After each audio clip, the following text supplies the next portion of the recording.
రాష్ట్రంలో జగన్మోహన్ రెడ్డి ఒక నినాదం అయితే ఎత్తుకున్నాడు. బీసీలకి సమన్యాయం చేయాలి, బీసీల వర్గాన్ని మరి సముచితమైన స్థానం ఇవ్వాలి, వారికి సేమ్ కేటాయించిన సీట్లు వారికి ఇవ్వాలన్నట్టుగా పెద్ద ఎత్తున బీసీ కార్డుతో వెళ్తున్నాడు. ఎలా ఉంది? మీరు గతంలో చూసుకుంటే గత మంత్రులను చూసుకుంటే అందరికీ ఒక ఒక బీసీ అనేది గుర్తుపెట్టుకోవాలి. మనం ఎగ్జాంపుల్ మాదే తీసుకోండి, అమ్మత్తులూరు జెడ్పీటీసీ తీసుకుంటే 2.5 ఏళ్ళు రజకులకి ఇస్తా అని చంద్రబాబు నాయుడు ఆ రోజు దొంగ మాటలు చెప్పి ఆ రోజు ఆఖరికి 5 సంవత్సరాలు పాలక మరిచి తర్వాత చూస్తామని రజకుల్ని ఆ రోజుల్లోనే గుంటూరు జిల్లా జెడ్పీ చైర్మన్ మోసం చేశాడు. అదే జగన్మోహన్ రెడ్డి వాళ్ళ మన క్రిస్టియన్యా గారికి మాట ఇచ్చారు, మాట ఇచ్చిన ప్రకారం వాళ్ళ జెడ్పీ చైర్మన్ ఇచ్చారు. అదే రోజుల్లో చంద్రబాబు నాయుడు చూసుకుంటే వాళ్ళ మోసం చేసి రజకుల్ని మొప్పబెట్టాడు. కానీ చాలా చోట్ల రాష్ట్రంలో చాలా చోట్ల ఓసీల స్థానంలో బీసీలకి ఈరోజు టికెట్ ఇస్తున్నాడు జగన్మోహన్ రెడ్డి. ఎలా అనిపిస్తుంది ఒక బీసీ వర్గానికి చెందినవాడు? జగన్ అంటేనే బీసీ, బీసీ అంటే జగన్. చాలా మంది అంటారు బీసీలకి కట్టుబడి తెలుగుదేశం అంటారు, కాదు జగన్. ఇప్పుడు జగన్ అంటే బీసీ, జగన్ అంటే బీసీ.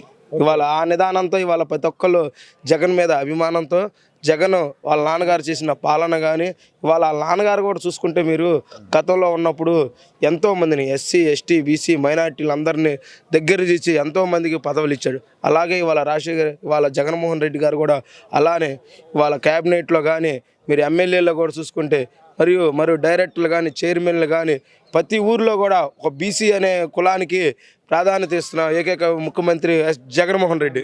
ఓకే, జగన్మోహన్ రెడ్డి పాలన రాకతోలికి మామూలుగా బీసీలని బ్యాక్వర్డ్ క్లాస్ అనేవాళ్ళు. ఇప్పుడు ఏమంటున్నారు? బీసీ అంటేనే కాళ్ళు రగరేసుకుని జై బీసీ అంటున్నాం ఇవాళ. అది బ్యాక్ బోన్ క్లాస్ అని అంటున్నారు. ఇప్పుడు మేము జగన్ గారికి బ్యాక్ బోనే. మేము ఇప్పుడు బీసీలు వాళ్ళ అన్న. నిజంగా మీకు అన్ని సంక్షేమ పథకాలు కానీ జగన్మోహన్ రెడ్డి పాలనలో మీకు ఎంతవరకు వస్తున్నాయి? ఎట్లా ఉంది పరిస్థితి? బీసీ నంబర్ 1గా ఉన్నాయండి.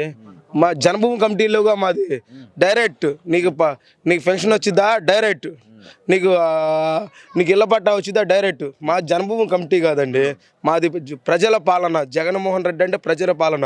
అలాగే శివన్న గారు కూడా ఇవాళ తెనాల్లో ఎన్ని వేల ప్లాట్లు ఇచ్చారండి.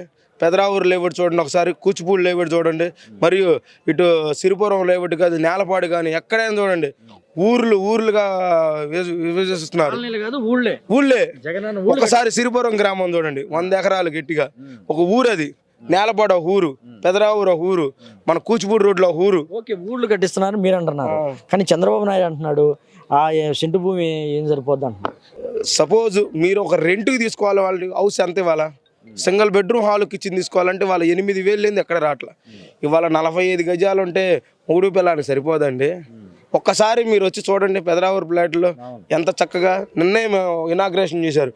చక్కగా డూప్లెక్స్ కట్టారు, చక్కటి డూప్లెక్స్. ఒక్కసారి చూడండి అండి ఎంత అందంగా వచ్చింది అనుకున్నారు ఇల్లు. అది చాలా భవ్యం కాదు. మీ పరిపాలనలో మీ ఒక నాయకులు ఒక వార్డుకి 8 ఇళ్ళు వస్తే ఆ లిస్ట్ తీసుకొని ఈ ఇల్లు మా టీడీపీ వాళ్ళ కాదని చూసి ఇచ్చారు. మా వార్డులో దాదాపు 800 చిల్లర ఫ్లాట్లు వచ్చినాయి. ఒక్క నాయకుడికి కూడా తీయకుండా ప్రతి ఒక్కరికి ఈరోజు ఫ్లాట్లు ఇచ్చామంటే అదొక జగన్మోహన్ రెడ్డి గారు, అదొక శివన్న గారు. ఓకే, తెనాల్లో మళ్ళీ వైసీపీ జెండా ఎగరబోతుంది.